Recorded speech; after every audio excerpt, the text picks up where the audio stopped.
حبايب قلبي جبنا الصينيه بتاعتنا الجميله اهي. جبنا صينيه كبيره، المفروض ان انا بعملها في صينيه طويله شويه بس يعني مش لاقياها، فانا جبت الصينيه اللي هي الكبيره دي، جبت فيها 3 حبات بطاطس كبار، احنا هنقطعهم صغير وهوريها لكم دلوقتي. جبت الخضار بتاعي اللي هو طماطم وفلفل وبصل، هنعمل صينيه صفح. وادي الفراخ بتاعتنا اللي احنا غسلناها اللي انا وريتها لكم. يبقى احنا كده جهزنا كل حاجه. والفرن بتاعنا هنا اهو سخناه ومشغلينه. الفرن بتاعنا في الفرن بتاعنا استنى، مولعينه اهو عشان يبقى سخن.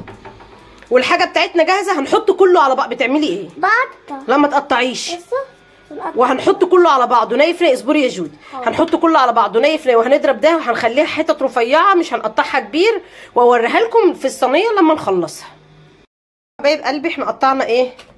قطعنا البطاطس بتاعتنا، فرمنا الطماطم والفلفل والبصل ناعم. انت ممكن تقطعها شرايح برضو زي البطاطس كده، بس انا عشان اخفي الفلفل عشان جودي مش بتحبه. تمام؟ يعني انت حاطه فلفل؟ معلش، لا مش كتير مش كتير. انت عارفه ان انا مش بحبه. لا مش كتير. هنحط توابل فراخ، وعندي كيس توابل بطاطس زي ده كده برضو حطيه، بيخلي صينيه البطاطس. وفي ليمونه هنحطها برضو، هنعصر نص ليمونايه كده عليها، ونحط شويه فلفل والملح بتاعنا والبهار، ونحط الفراخ على الوش ونجهزها واوريها لك. حبايب قلبي احنا كده خلصنا الصينيه بتاعتنا اهي، زي ما اوعي يا جودي بالفويل كده. تمام؟ حطيناها، ومن التوابل بتاعنا برضو حطينا على الفراخ وملحناها برضو، وحطيت لها شقشاق ميه بسيط. انا عايزاها تبقى ناشفه، مش عايزاها يبقى فيها ميه كتير، مش زي صينيه البطاطس اللي هي دي. احنا مسخنين الفرن بتاعنا زي ما انا ما وريته لكم. هنغطيها بورق فويل وهنحطها على ارضيه هنحطها على ارضيه الفرن، ولما تستوي هنشيل الفويل هنخلي وشها يحمر. ولما تطلع هوريها لك، وهنعمل جنبها احلى شويه رز بشعريه. ممكن تاكلي الاكله ديت وتعمليها في اقل من ساعه، اقل من نص ساعه، وتاكلي احلى اكله في الدنيا. وطبعا انت عارفه طريقه الرز بشعريه، انا عملتها لك كذا مره قبل كده، ولما تخلص هوريها لك.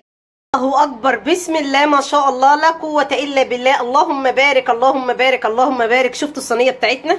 شفتوا جمالها وحلاوتها؟ شفت حلاوتها وطعمتها؟ بسم الله ما شاء الله، لا قوه الا بالله. احنا عاوزينها ناشفه كده. صينيه احنا بنسمي دي صفح، يعني اجزاء من الفراخ بتبقى البطاطس معانا ناشفه زي ما انت شايفاها كده. بتبقى طعمه جدا جدا، ني مش تقيله، وما فيهاش سمنه ولا زيوت كتير. جربيها هتعجبك قوي قوي قوي قوي قوي. وما تنسيش تفعلي زر الجرس وتعملي مشاركه ومتابعه يا قمر. مش ينفع اخلص الفيديو من غير ما اوريكي بقى الجمال والطعامه والرز بشعريه بتاعنا. تعملي جنب منها شويه رز بشعريه. بصوا البطاطس، والله البطاطس مهريه. بصي الجمال ما شاء الله، لا قوه الا بالله. مع رز بشعريه مع الفرخه بتاعتنا، بصوا ما شاء الله لا قوه الا بالله، ما شاء الله لا قوه الا بالله. مستويه ومدلعه مع شويه رز بشعريه. اللهم بارك اللهم بارك اللهم بارك. بسم الله ما شاء الله. وتتاكل بالف هنا وشفا. والرز بشعريه تعمليها لعيالك جنب منها شويه الرز بشعريه دول، وايه تدعي لي دعوه من قلبك. بص الرز بتاعنا مفلفل ازاي اهو. رز بشعريه عادي جدا ما شاء الله لا قوه الا بالله، بالف هنا بالف هنا.